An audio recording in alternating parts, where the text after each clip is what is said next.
ମାଡ଼ି ଆସୁଛି ବାତ୍ୟା। ନଭେମ୍ବର ଓ ଡିସେମ୍ବର ମାସ ହେଉଛି ବାତ୍ୟା ହେବାର ମାସ। ତେବେ ଆସନ୍ତା ଡିସେମ୍ବର 1 ତାରିଖରୁ 2 ତାରିଖ ବେଳକୁ ଦକ୍ଷିଣ ପୂର୍ବ ବଙ୍ଗୋପସାଗରରେ ବାତ୍ୟା ସୃଷ୍ଟି ହେବାର ସମ୍ଭାବନା ରହିଛି।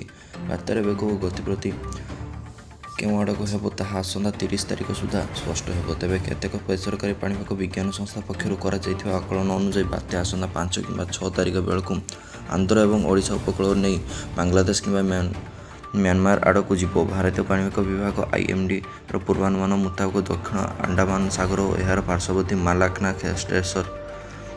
ମାଲାକ୍ନା ଷ୍ଟେଟ୍ରେ ଲଘୁଚାପ ସୃଷ୍ଟି ହୋଇଛି। ପଶ୍ଚିମ ଉତ୍ତର ପଶ୍ଚିମ ଦିଗରେ ଗତି କରି ଆସନ୍ତା 29 ତାରିଖ ବେଳକୁ ଦକ୍ଷିଣ ପୂର୍ବ ବଙ୍ଗୋପସାଗରରେ ଅବପାତ ରୂପ ନେବାର ସମ୍ଭାବନା ରହିଛି।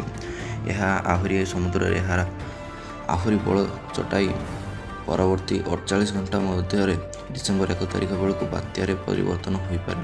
ପରବର୍ତ୍ତୀ ସମୟରେ ଏନେଇ IMDରେ ଅଧିକ ଚିତ୍ର ସ୍ପଷ୍ଟ କରିବ। ବାତ୍ୟା ଓଡ଼ିଶା ଉପକୂଳ ଦେଇ ଗତି କରିବା ବେଳେ ଗଞ୍ଜାମ, ପୁରୀ, ଖୋର୍ଦ୍ଧା, ନୟାଗଡ଼, କଟକ, କେନ୍ଦ୍ରାପଡ଼ା, ଜଗତସିଂହପୁର ଜିଲ୍ଲା ଉପରେ ଏହାର ପ୍ରଭାବ ପଡ଼ିବାର ସମ୍ଭାବନା ରହିଛି। ବାତ୍ୟାର ବେଗ ଘଣ୍ଟା ପ୍ରତି 100ରୁ 150 କିଲୋମିଟର ହେବ ବୋଲି ପୂର୍ବାନୁମାନ କରାଯାଇଛି। ଏବେ ଏହା ସ୍ପଷ୍ଟ ନୁହେଁ, ତେଣୁ ଭୟଭୀତ ହେବା ଆପଣ ଉଚିତ ନୁହେଁ।